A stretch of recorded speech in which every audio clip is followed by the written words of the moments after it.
Hello, everyone, and welcome to Real Estate Right Now. My name is Jay Izzo, and live from the Linda Crafted Team Studios here in Raleigh, North Carolina, part of the Research Triangle Park, we are talking about real estate matters that matter to you. And today's subject, this is a fun one.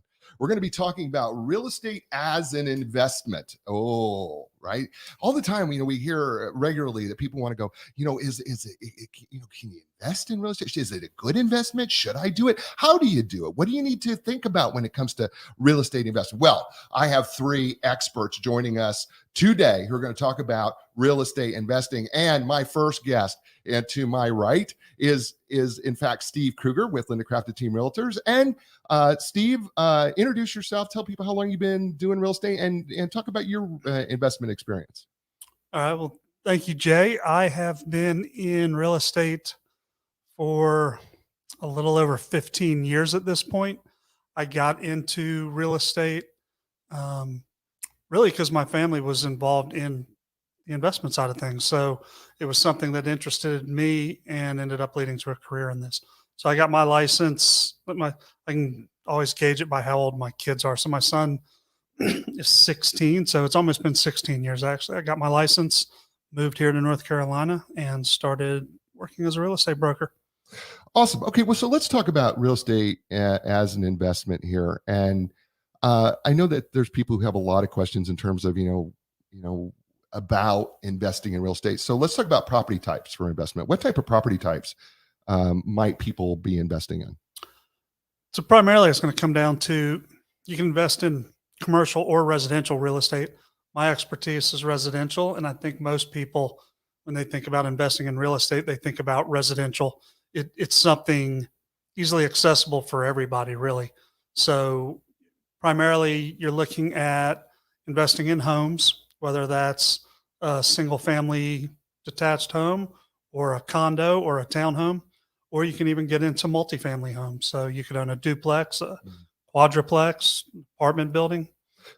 So when somebody's first time real estate investor, right, is typically the first thing that you generally see is that they're going to invest in a home that they're going to have, like they're going to use as a rental. Is that what you typically see? Or, what is the intro? I guess, what is the introduction? How do I get, what's the intro investment? That's a good question. I would think that for most people, it is probably getting into a rental property, though flipping houses for the last 20 years has become extremely popular thanks to HGTV right. and television shows that are about flipping houses, right? It's kind of that dream of, I can buy something that's cheap and do this, and all of a sudden it's worth all this extra money, and I can make that money fast. So, and flipping houses is something that a beginner could get into, and not with too much cash. The more cash you have, the better off you probably are. But it is something, both rental properties and flipping houses can be done with a loan, so you can leverage the investment. Well, let's talk about the flipping houses thing. I wasn't planning on asking this question, but now that you brought it up, I think we should ask it. Sure. I have to assume that not every area is the same when it comes to flipping houses. It doesn't work everywhere, does it? Or, maybe I'm wrong. Maybe it can work in any market. I would think it can work in any market. It can certainly work in any market. Here in the Triangle, there are areas that could potentially be better than others. But I've noticed in looking for properties for investors I work with that flip houses, that there are areas I would not have thought were that great for real estate not that long ago, that are on kind of the periphery of the Triangle, that are looking pretty attractive right now to flip a house because they're more affordable at the end of the day. But yeah, the concept of buying it sort of at a reduced value because it needs to be fixing it up and selling it at a higher price, I would think can work pretty much everywhere. I'm guessing though, like when you look at investing in real estate or doing that type of thing, we traditionally think more of I'm investing as a rental, right? That's probably more the traditional standpoint. So when you think about that, and somebody says to you, hey, I want to buy a house through you, and I'm looking at to do it as a rental. mean, well, how do you advise them? So there's several things. The most important thing for a rental property, and I won't get too deep into this because I know your next guest is going to touch base on it in quite some detail. So the cap rate is a number that you look at that is essentially going to tell you how profitable that investment is. It's based on what's the acquisition price versus the income it's going to produce. So what you do is you identify a property, and then you are going to, and this is what I do as a broker when I have somebody that wants to buy a rental property, is I'm going to identify that property. Hey, this is a $275,000 home. And if you buy it for $275,000, I do a rent analysis, and I go, it might rent for $2,200 a month or whatever that comes out to. Right. And then you just basically, excuse me, determine, what that cap rate is going to be based on that income versus the acquisition price. So that's going to be preliminarily the most important decision, because how much return you can get on your investment is what we're all looking at. So then then I guess property type is less relevant then, of what type of property it is versus. Yes and no. Okay. Because a townhome or a condo will tend to have higher HOA dues. And so that's cutting into your income. Now, at the same time, those higher HOA dues can save you money from not having to replace a roof and things like that. So there's some offsets there. But traditionally, a standalone home appreciates at a higher level than townhomes and condos. It's not going to be true everywhere, but it's a basic rule of thumb. And they're going to have lower HOA dues, maybe no HOA dues. Now, granted, you're going to be responsible for the maintenance of some things that condos and townhomes you wouldn't, but often you can find that the standalone home is quite possibly more profitable in the long run than the townhome or the condo. So let's talk about a piece that you just mentioned here about, if you have a home that you're going to rent, a single family home that you're going to be renting, right? And even if you have a townhome or condo, because you're still responsible for the inside of it, right? I mean, how do you calculate in your head, because you have a renter, right? Let's say you have a renter for a year and they move on. I mean, there's going to be some cost involved. So, I mean, do you have to get them to consider that when it comes to purchasing a property? Definitely. And you want to keep all that in mind again when we're trying to forecast, here's the yearly income. Your income is taking that rent, but deducting your costs. And so you have to estimate, what are my annual costs going to be? And so some of that, if you're looking at, I want to own this property for 30 years, and I'm estimating out my costs over those 30 years, how old's the roof? How old's the HVAC? If those things are almost new, then you got a long time till you got to replace those. If they're already getting up there in age, you're already planning on replacing those things here in the not too distant future. And then, of course, every time a tenant moves out, you've probably got some expenses. Often you might have to replace carpet, refinish hardwood floors, paint. I mean, hopefully you don't have to do that every time someone moves out. Right. And ideally you'd like someone that just stays in for a really long time. Right.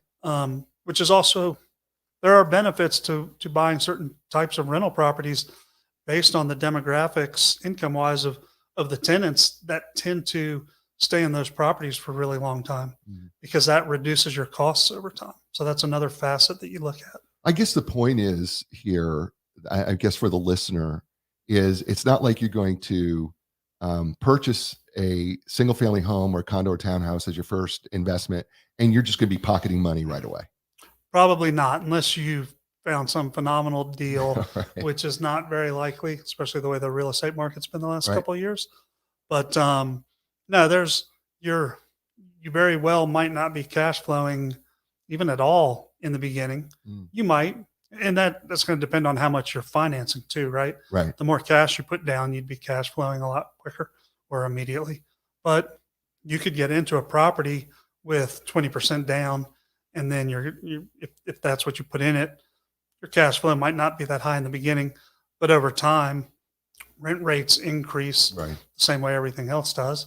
And so you start down the road, cash flowing above what your average costs are going to be. All right. So let's say we purchase our rental property. Let's talk about leasing contracts because not all of them are the same, are they? No, and excuse me, in some ways they can be pretty similar. Here, I know any I've ever been involved with here in North Carolina, it's a standard form that everybody tends to use. But of course, you can insert all kinds of language and things. So and they're certainly written to protect both sides. So you've got sort of a standardized form, but then people add in addenda and everything else.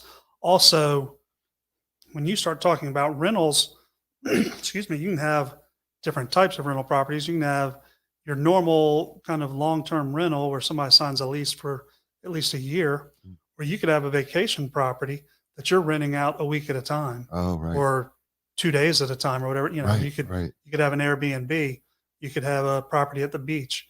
That's a completely different type of rental agreement than you have, obviously, with a house that is a 1-year lease. And then, the ones that have this would be true even with vacation properties, I guess, but you're going to have clauses about pet ownership, all kinds of stuff. So these are decisions to, the more I hear about it, it's like, it's just not as simple as like, okay, I'm going to buy a single family home or a condo or townhouse, and I'm just going to rent it. Right. And I'm free and clear. I don't have to worry about anything. In fact, there's a lot of thought process that people have to put into this prior to Oh, this. definitely. I mean, so is this something like they should consult you? I mean, is this something that you go through when you're helping people purchase a rental property, that you're walking them through? Have you considered all these things? Yes. So if I'm talking to somebody and they want to buy a rental property, I'm analyzing, like I said, what the expected income should be, Mhm.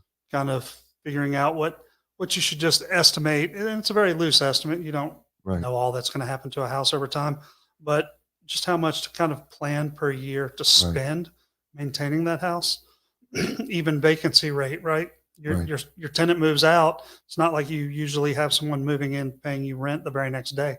So Right. you might have a month without anybody paying you rent.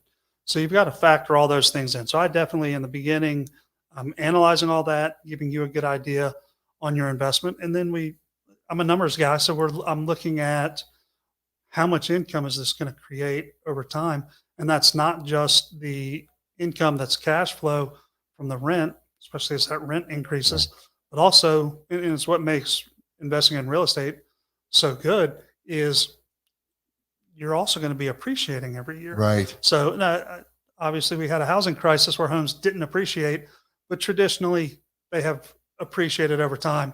Right. And if you look at what the real estate market did the last 2 years, I think a lot of that was a correction from the housing crisis, Right. where all that pent up value was always kind of there Right. and had been lost and then exploded. So over time, you're always seeing appreciation in that asset as well as the income you're earning from the rent. I love that. Okay. So, let's talk about reselling Mhm. an investment property. So what is it because, you have a lot of people go, okay, I'm going to resell this thing. It's been X number of years, or maybe they're nervous about staying in it because they're just, worried about market conditions, wherever. What type of things should people consider when they're reselling their investment property? So when they're going to resell, the biggest thing is taxes. And taxes are what make real estate investment a very good thing. Not necessarily flipping houses. Flipping houses, the tax burden would be a detractor. You just have to factor it into your profit because you're going to pay capital gains tax. But on a rental property, you can take tax deductions for if you are financing that house, you can take tax deductions on the mortgage, you can take tax deductions on the improvements you make to the house, that sort of thing. So there are tax benefits to owning a rental property. When you go to sell any of these properties, that's when you've got to pay taxes. Right. Unless now, if you have a rental property, and as long as you at some point move into it and live in it, I believe it's 2 of the last 5 years, then you wouldn't have to pay capital gains. If it all of a sudden was your Right. personal residence, and then you can sell it. But for the most part, people, when they sell their rental property, are going to have to pay capital gains tax. That's where the tax code can benefit you as well, because we have what's called a 1031 exchange, where you could take that property, sell it, put that money into another real estate investment, and keep doing that over time and deferring those tax payments for many years while building wealth. So the reason real estate is so attractive is use the tax code to your advantage to make a lot of money over your lifetime. Okay, so basically we're just rolling the money into the next investment, into the next investment, into the next investment. And, hopefully what we're doing was just increasing that. And then at some point, if we decide, okay, I'm done with this, you're going to have to take the hit, or you're going to have to roll it over into, can you roll it over to another investment, or you're just going to have to take the hit on the taxes? At some point, you're going to take the hit on the taxes. You could, keep it in the family, and then they just defer, at some point we all die, and then your kids could just keep doing 1031 exchanges. So you could avoid the taxes for generations if you really wanted to. That's awesome. Steve, you've been great. Tell people how they can get a hold of you. You can reach me at 919-740-9795. That is my cell phone number. I'll say it again, 919-740-9795. You can also email me, steve@lindacraft.com. That's awesome. Thank you so much, Steve. Great to see you. You're welcome. I want to add one more point. Sure. Since inflation is on everyone's mind. Right. Excuse me. One of the great benefits of investing in real estate is it's a hedge against inflation, because housing prices and rent tend to increase when we are in an inflationary market. So if you want to put your money in the right place with high inflation, real estate's a great place to do it. Awesome. Thanks, Steve. Appreciate it. So send him on in. We'll be talking. So great information, right? By the way, thanks, Paul Fitz, for chiming in here.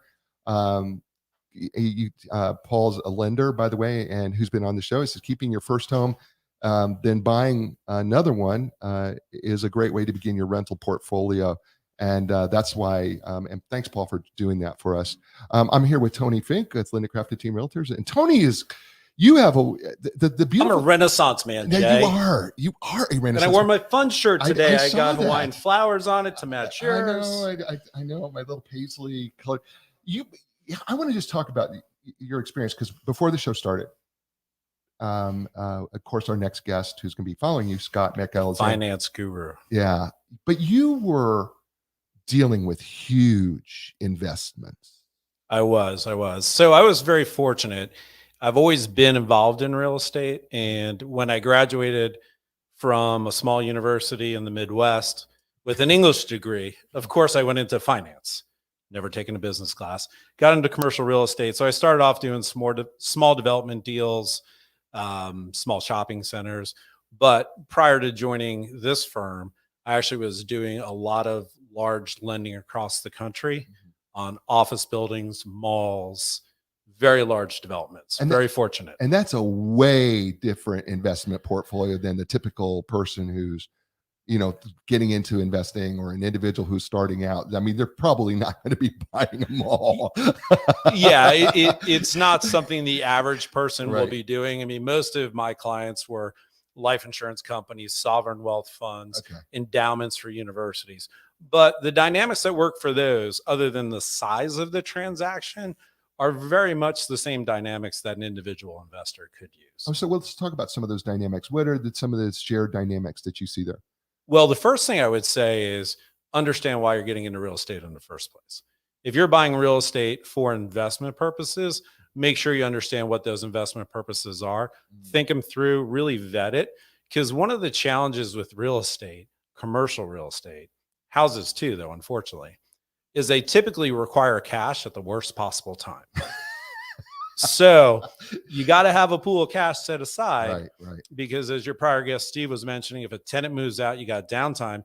You can't call the bank up and say, hey, my tenant moved out. Can I just pay it in 3 months? Right. Doesn't usually work that way. Right. But on metrics, there's some basic metrics. And I know there's one you want to talk about. Yeah. It's affectionately referred to as the cap rate. Yeah. This thing about cap rates. I think it can get, it gets thrown around a lot. It does. Because people like to evaluate. I know, like when it comes to investing in real estate, people want to know what's the cap rate. I hear that. I'll be on a plane somewhere, right? And I'll hear two people talking about investments, and they'll go, "So what's the cap rate?" Right? And I'm like, and people are like going, their eyes are open. They're looking for, okay, what is that? But what is a cap rate? Help people understand. I'm glad you asked, because I wrote it down so I don't forget. You've been doing this forever. And we'll keep it high level though. Okay. But a cap rate really is a way to look at your projected cash on cash return for the first year of ownership. Cash on cash return every first year of ownership. So a cap rate typically assumes, and this is just theory, assumes you're buying the property all cash. Okay. And then you're doing a projection of what's my rent going to be? What's my top line revenue going to be? So if you're a business owner, it's your top line revenue. Of course, from revenue, you got to subtract expenses. Since it's a all cash investment, the theory, you don't have debt associated with it. Okay. So you take essentially your gross income minus your vacancy factor, minus your credit loss factor, which if one of your tenants doesn't pay rent, you have to pursue them, minus your operating expenses, and divide that by your purchase price. And that spits out a cap rate. It's actually called capitalization rate. Okay. And okay, go ahead. Well, so great, Tony. Great. Thanks for explaining it. What do I do with that? Yeah, what do I do with that information? Well, what I say is, if you have a pool of cash to invest, first thing, what is that cash earning for you risk-free? Because real estate is not risk-free. Okay. So what's my return on my cash sitting in a bank account? Well, in today's world, not very high. Yeah, it's not. Okay. Am I ready? Am I ready to roll up the sleeves, Jay, and be a property owner? Okay. Well, before I make that decision, what if I just put it in a very safe utility stock? Or what if I put it in a CD or a municipal bond or a treasury bond? What are those returns? And then you look at, okay, well, those are boring. Right. I can't go to a cocktail party and say, hey, Jay, I just bought the 2-year yield, buddy. It's not as exciting, right? No, it's just that. I just bought an office building downtown. That's huge. That's cool. Yeah, that's cool. Okay. So that's really where you start to look at it.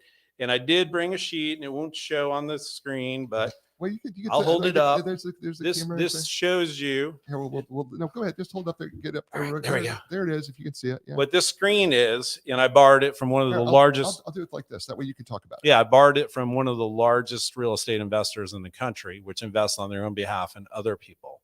It's called cap rates. And what it's showing you there is the risk spread between the cap rate for different property types, the main 4 property types, and compares it to the 10-year Treasury, which today was about 2.9% before we went on air. So if you look at apartments, the cap rate is 4.65. Okay. So the spread or the risk premium for the risk associated with owning real estate, which is a complicated risk, is on apartments, it's about 1.75%. So that's what your expected return is. That's the risk premium, why I should get into buying an apartment building versus just buying a 10-year Treasury. Which, and so by comparison, we're saying then I should go ahead and do the.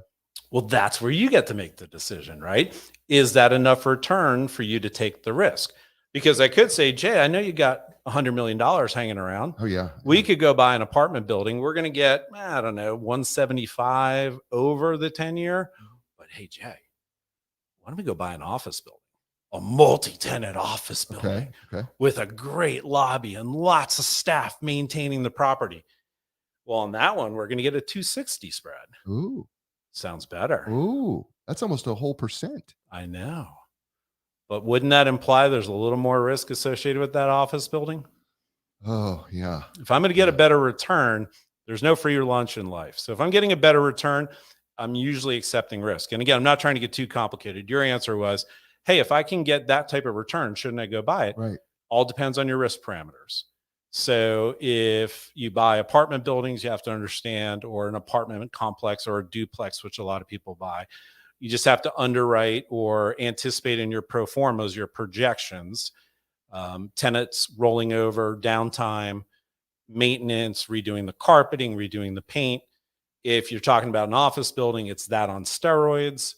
The elevator's got to be serviced. You got to do all the permitting. You got to have the annual inspections. Right. If you go to self-storage facilities, which actually are very popular Yeah, investment profile, yeah.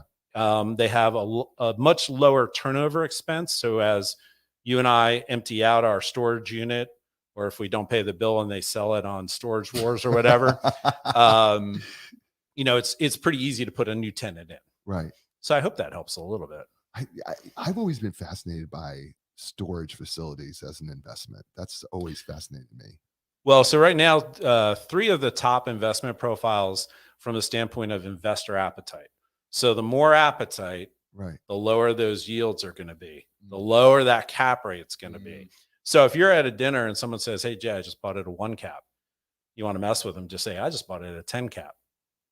You just made a much better investment on a price basis than they did, because you're getting a 10% return and they're getting a 1% return. Right. So that means in 10 years, you get all your money back. Right. And I don't know what 1 is, but probably 100 years. Yeah, maybe. Yeah. Okay. Yeah. So that's one of the ways to use that cap rate. It's a very superficial way or metric to evaluate whether or not you want to pursue a particular property for investment, or a property class, apartments versus office buildings versus industrial versus self-storage. So I'm going to ask a question that's probably doesn't make any sense, but I mean, I'm assuming that investors do they look specifically at a cap rate, or are they looking at the risk, or are they looking, I mean, when they make their decisions, are some, or is it you talk about risk profile, but then I'm thinking, well, okay, how much more of a risk is it if I want a higher cap rate? Is it a lot more risk? Yeah. So let me think that through with you. It's going to depend on the sophistication level of the investor. Okay. First. And that's not a judgmental question, but those sovereign wealth funds, those large insurance companies, those publicly traded real estate investment trusts, REITs, those guys are PhD levels. Okay. If you talk about me and you getting together, we're more like kindergarten level, right? So it depends on the scale of reference, right, on how you look at it, but the metrics all work together.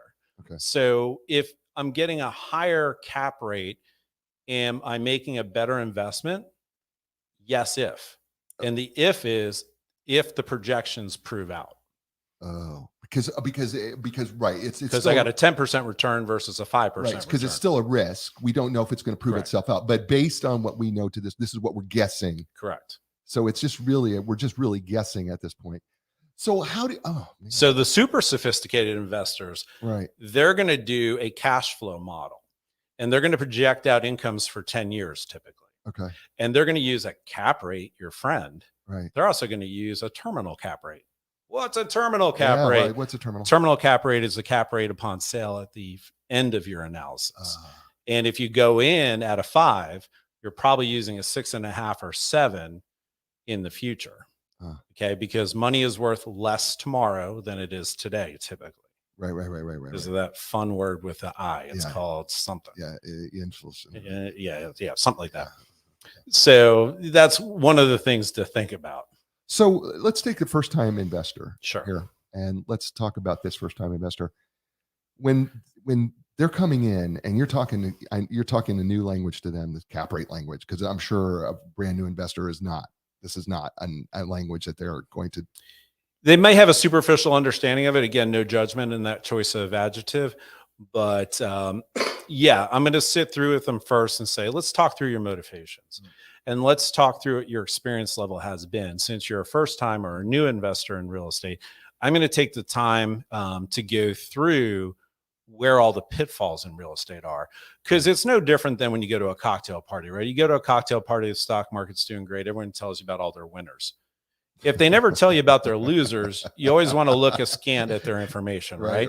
Because anyone who does this type of investing on a routine basis is going to have winners and losers. So I talk through the risk appetite first. If make sure they understand the risk associated with the type of property. One of the biggest mistakes I find a lot of investors, especially new investors in real estate, make is they fail to understand what a vacancy factor is and what happens when a tenant moves out. And they'll typically say, oh, well, I'll just rent it. Well, it's going to be 30 days. It might be 60 days. So if you have 2 of your 12 months without revenue, that's a pretty big loss of revenue. Right. So you need to underwrite all that in.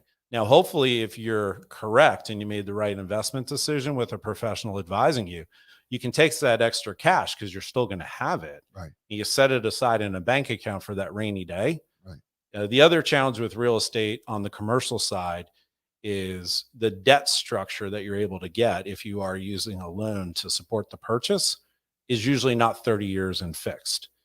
Okay. Usually it's going to be 3 years or 5 years, maybe 7, maybe 10 if you're lucky. Okay, for commercial properties. So commercial real estate, like any, is a cyclical investment cycle, repetitive. When the loan comes due, you need to go find a new loan, and you have to underwrite that risk into it as well. So, how do you keep it simple then for a first-time investor? I love that question, Jay. So first-time investor, I want to buy real estate. Right. Awesome. Have you maxed out your home first? Have you bought as much home as you want and need first? Answer is yes. Great. Do you have a vacation property that you might be able to do it as a rental? No. That would be my recommendation for the next step. But I don't want a vacation property. I don't take vacations. Awesome. Understand it. Let's find a house within a 5-mile radius of your home, and let's look at buying one of those. And then we'll do the model together. And by the way, are you going to be answering the call, Jay, at 3 a.m. when the toilet's overflowing? Interesting. Or are you going to hire that out? Right. Because when you hire that out, that's 10% off the top.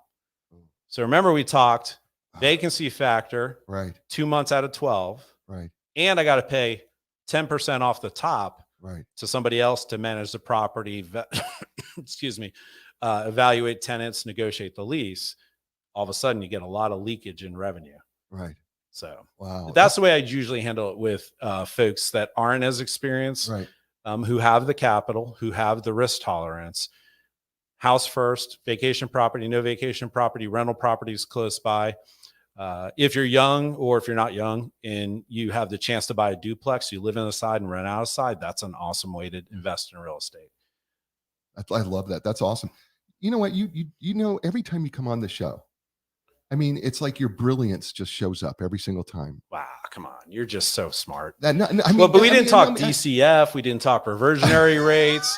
We haven't talked per square foot. I mean, we can get really complicated. I know here. This is the thing about investing in real estate, though, that I think it's just not a simple thing. I'm just buying a second house. I'm going to rent it. There's a lot of information that you just need to know, or you should know, or you need somebody experienced like you who can walk you through it.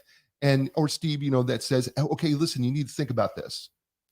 Well, absolutely. And the advice I just gave you on how to think about it, if you're an individual like me who wants to get into investing as a real estate, it doesn't matter what geography you're in. It could be my friends down in the 305 in Miami. It could be my friends in the 617 in Boston. It's all kind of the same. But what you really have to do is, with any investment, you want to take emotion out of it. It's very cool to be excited about something. It's great to be emotional about it. But before you write those checks, sit down and take the emotion out and say, what could go wrong? Oh, yeah. What am I not thinking about? Right. Because as much as I love real estate and the fortunes I've seen families, individuals, and companies make in real estate is truly astounding, I can also tell you equal stories of evaporation of wealth. Right. Because the tenant filed bankruptcy. Right. The loan matured in 2008 and nobody would make me a loan.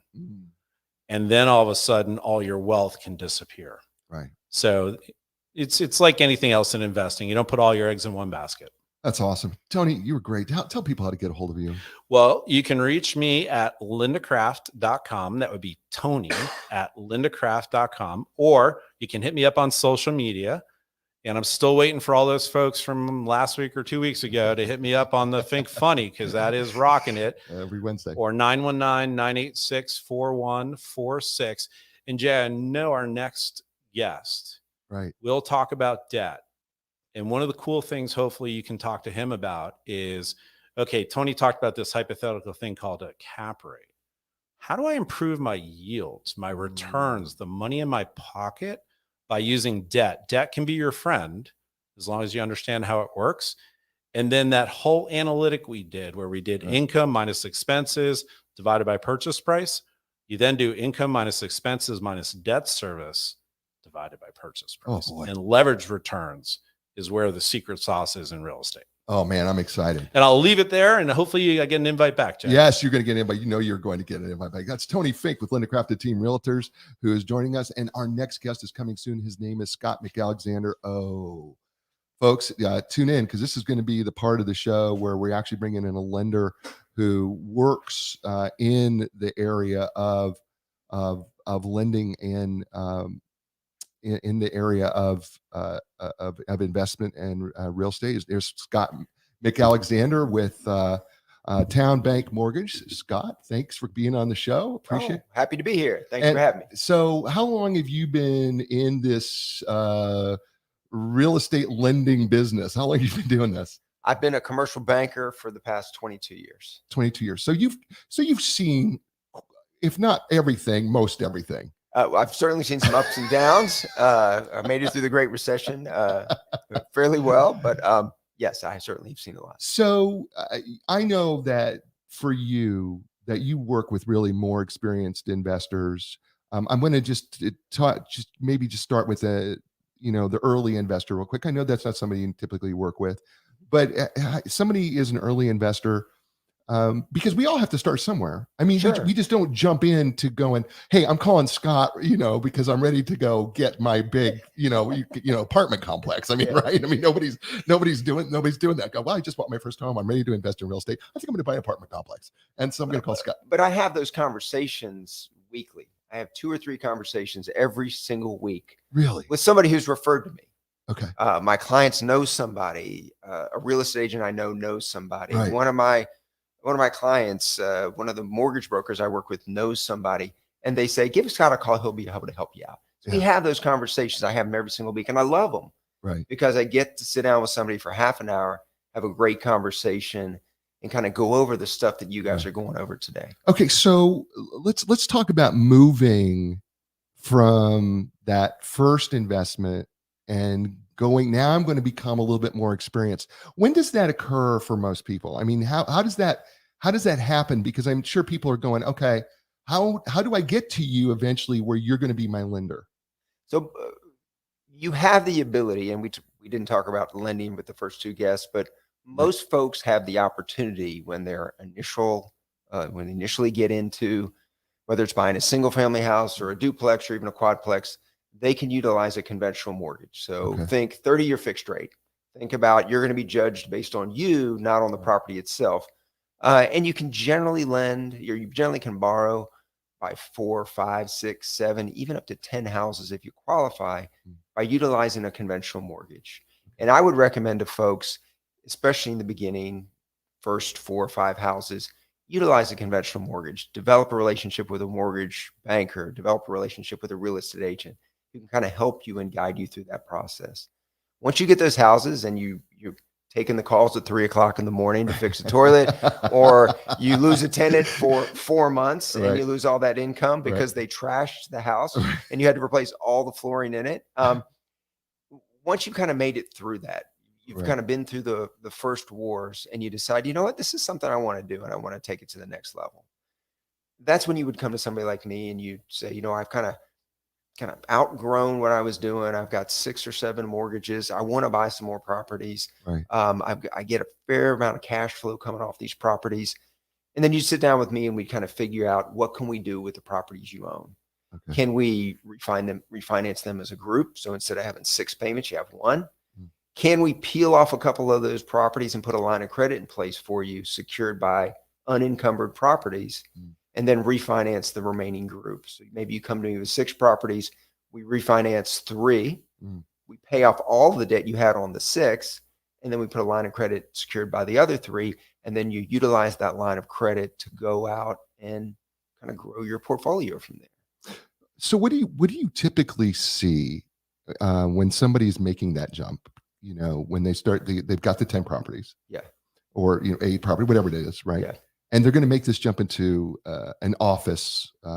Maybe it's going to be an office building, or maybe it's going to be an apartment complex. What do you typically see that next jump being? What is is there a typical?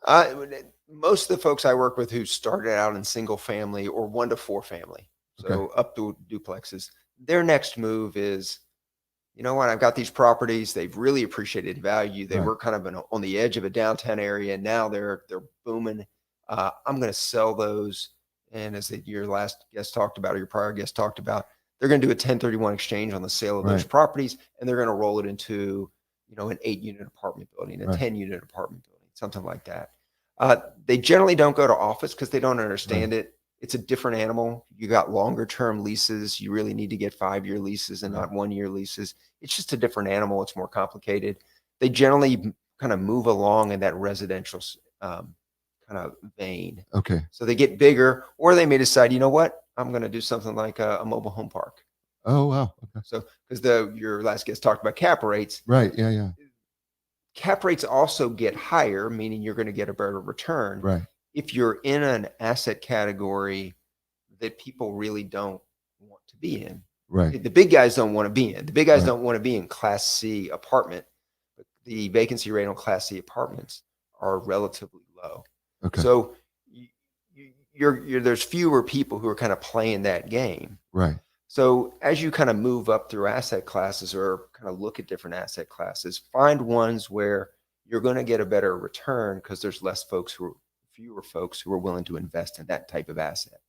Okay. Well, okay. All right. So now I know. Yeah, I don't want to get too complicated. But I mean, you kind of opened up another can of worms here. I Yeah. mean, right. I mean, because now I'm kind of like, I'm like trying to think, and I'm like going, okay, hold it here. But I want to invest in an office building, but you're going, that's a little complicated, Jay, for somebody to get into, because that's a whole different animal.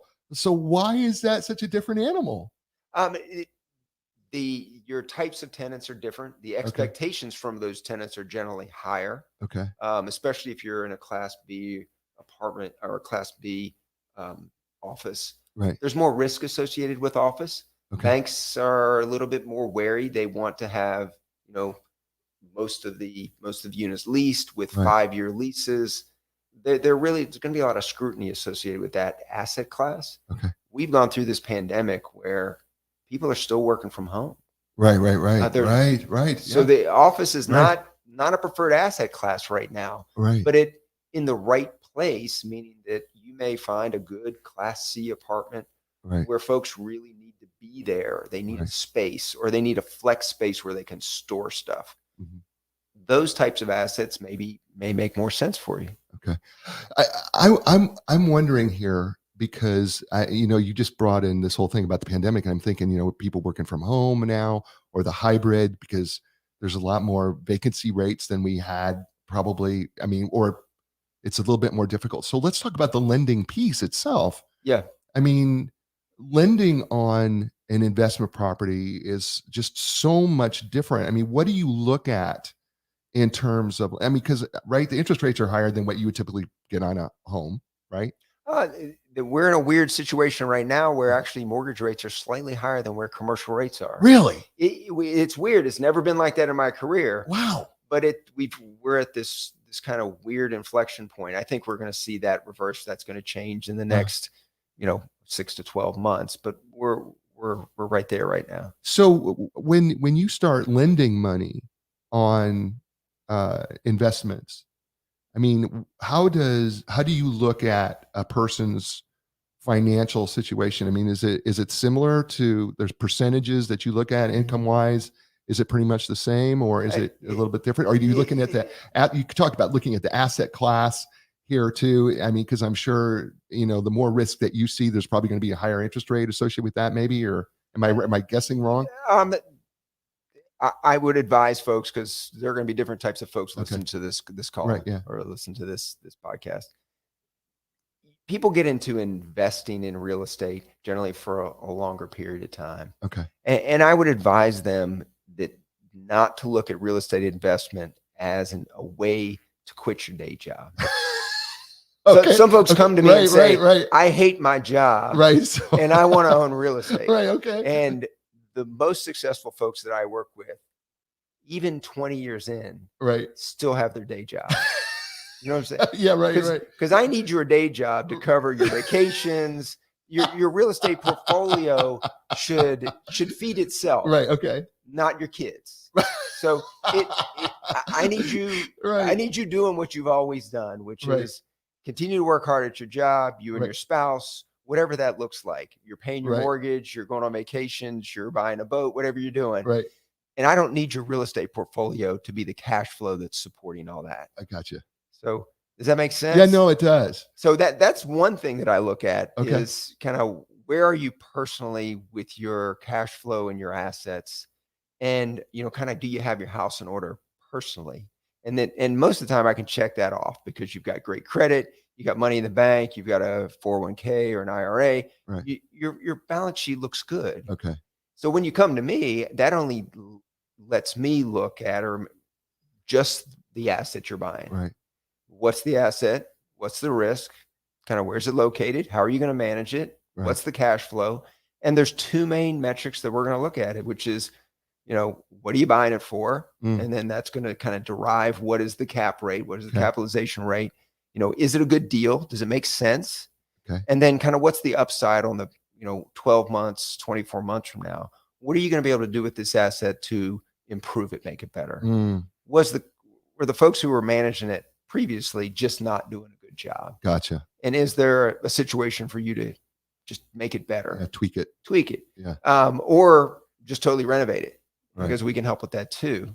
And then I want to know, so the loan to value, kind of how much do you need to borrow? Right. And that should work with what we calculate and work with, which is the debt service coverage ratio. So debt service coverage ratio, simple calculation.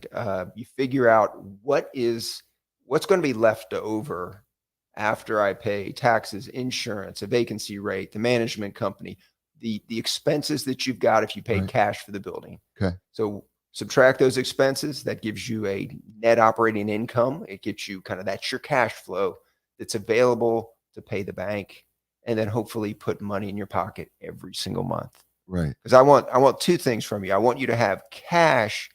I want you to have equity in every Right. piece of property you're buying.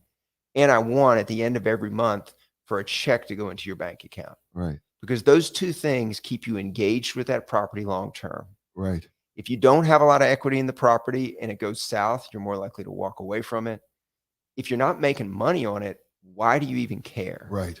So I want those two things, and a loan to value. So having the equity in, so our loan to value is at 75 or 80%, Right. gets you that equity, and having a debt service coverage where you've got excess cash flow every single month. And we calculate that as we take, what's your cash flow? Right. And then we, divide that by the debt service, the principal and interest you're going to be paying the bank every single month. And that ratio should be in the 120 to 135 range, depending on the type of asset. And that means that, if your rent's $1,000 a month, well, you should be putting about $250 in your pocket every single month after you pay the bank and pay all your bills. Yeah. So don't quit your day job. Exactly. But because there's going to be, because we're also not thinking about it. And Steve brought up a good point. There's going to be equity at the end of this when you decide to sell. Yeah, absolutely. Absolutely. And I look at it like you look at it like a bond. Mhm. You're buying it for a certain amount. You're going to get paid along the way, Right. and then you're going to be able to sell it at the end. Right. I don't look so much at what it's going to be worth at the end. We hope the value is still going to be there. Right. Right. But I advise folks, don't buy a real estate asset because you think it's going to appreciate significantly. Buy a real estate asset based on what it's going to pay you every single month. Right. The appreciation is the gravy. It generally will appreciate over the long term. Right. So 15, 20 years, you're going to see some appreciation. But you could see the value dip a little bit. Right. And it could dip for a few years. During the Right. Great Recession, kind of values dipped for 7 years, in the local market I work in. Right. Values went down for 7 years, and it took Right. 7 years for them to get back to par. Right. Well, that was not a good time to own a real estate, but if you had good cash flow, that didn't matter. Right. Yeah. Maybe that's something we got to talk about there, because I think people get confused on what cash flow really is, right? Because I don't think they understand the importance of it, because I think they focus on, yields and, equity return, but we don't really talk about the understanding the significance of cash flow. Let's just speak to that just a little bit. I mean, it's the most important thing to the bank if you're going to borrow money is how are you going to repay this loan? Mm-hmm. And it's my secondary source of repayment is you. Right. My primary source of repayment is the asset, The that we're property itself. financing. Yeah. Yes. Right. So that's really, really important to the entire equation. Mm. The amount of cash flow you're able to drive from the property compared to how much you're paying for it. That's the cap rates we just talked about. If you're buying it and the cap rate's really, really low, that means you're going to have to put much more money into the project to make that loan to value debt service coverage calculation work. Right. And I have that conversation with folks all the time because they come to me and say, I've got this property and it's worth all this money. Right.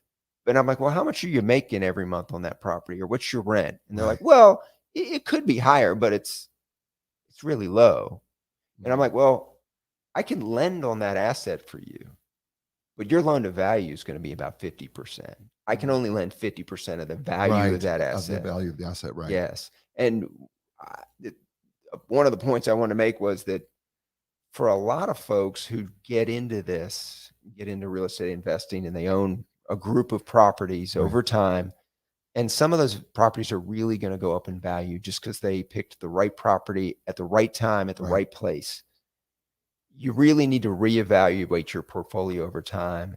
And there may be opportunities for you to sell that asset, recast the debt on your portfolio, and be in a much better shape to do exactly what we were talking about, which is move up to larger assets, better assets, different assets. Yeah, no, that makes complete sense. I mean, that's beautifully done too, by the way. You're just like so smooth with it. It's like you've done this before, maybe once or twice. I mean, it's like, exactly. it's like I can make some sense. So how does real estate, I mean, based on your experience right now, as the market exists right now, how do you see real estate investments comparing to other investments? I mean, do you see them about the same? You see them, they're improving, they're maybe, where are we at with that right now, you think? And I'm not going to hold you, nobody's holding this to you, but I mean, because I think there's opportunity in every, there's opportunity in every market. It doesn't matter what the market is. It doesn't matter what inflation is. Yeah. There's always opportunity in every market. And I believe that's true. I'm just curious, I mean, because people are going to ask, well, is real estate as good of investment as a treasury bond? Is it as good as, investing in, I mean, how do you see real estate investing right now as it exists? I do think that there's a mismatch between in those cap rates that we were talking about. There's a mismatch between what folks are asking for an asset and what it's deriving in income. That there's a difference there. Okay. Because we've seen a really jump up in values over the past 24, 36 months. I mean, it was going up and then it really went up right after the pandemic, especially in residential, because people really invested in their homes. They wanted to stay and go bigger, and or did what we did. And interest rates were low. We gutted our house, and we did it. We did because we're not going anywhere. We decided to invest we decided to invest in our own home and improve it the way we wanted it. Yeah, exactly. Sure. And so single family is not animal, because single family has two purposes. Unlike an office building has one purpose, which is somebody's going to go and work there. Okay. A single family house, or even a duplex, it can be used by an owner occupant, which considers that property to be much more valuable because they don't really care about any income associated with it. They just want to know, is that a good place for me to raise my family and live? Right. And it can also be a rental property. Right. I look at it as a lender, and most investors look at it as a rental property. Right. But those investors come back around to me and say, oh, but it's worth all this money because it's in a neighborhood and it's worth. Right. And I'm like, well, well, then sell it to somebody who's going to live in it, because they're going to pay you more for it than somebody's going to pay you for that property as an investor. So folks don't separate that in their mind. They think, well, this asset's worth all this money as an investment. No, it's worth all that money to somebody who's going to live in it. Right. As an investment, it's not worth that. You just happen to own an investment that has two purposes or two uses: rental property or an owner occupant. Oh, it's beautiful. So they've got to separate that, because we get emotionally attached to real estate, and real estate is a thing. You talked about other assets. Right. I like real estate because you can go see it. You can walk around the neighborhood. Right. You can see what's going on around it. You can see other stuff that's being built. It's tangible. Right. And everybody I work with, that's what they love about it too. We always talk about, my favorite days are the ones where I go do construction inspections, or I go drive around and look at real estate with folks and walk around an apartment building and go through units and kind of see what's going on. You are awesome. I'm going to tell you, you were great. Tell people how they can get a hold of you. Okay. I'm Scott Mcallister. My cell phone number is 919-757-5386. And I work for Town Bank. I'm on LinkedIn if you want to track me down there. Scott McAlexander at Town Bank. Scott only has one T. Yeah. And McAlexander is MC with an Alexander right behind it. Yeah. Thank you. Oh, sure. Thank you for having me. Thank you for doing this for such short notice and doing that. I mean, you were fantastic. I'm just sitting here blown away. I'm like, why haven't we talked about this stuff before? Because it's so good. Thank you, Scott. Hey, folks, that's the show. Listen, you know what I say to you every week? Well, first of all, thank you for being with us, because you know what? I know you have a lot of choices and you chose to watch real estate right now. I can't be more grateful. Listen, tell your friends, give us a positive rating. We're always looking for you. And if you got a question, listen, every week we do this show, so please feel free to ask your questions. The professionals will get back with you, like professionals like Scott. So listen, until next week, you know what I say to you everywhere, all over the world, who watches and listens to the show. Ciao, everybody.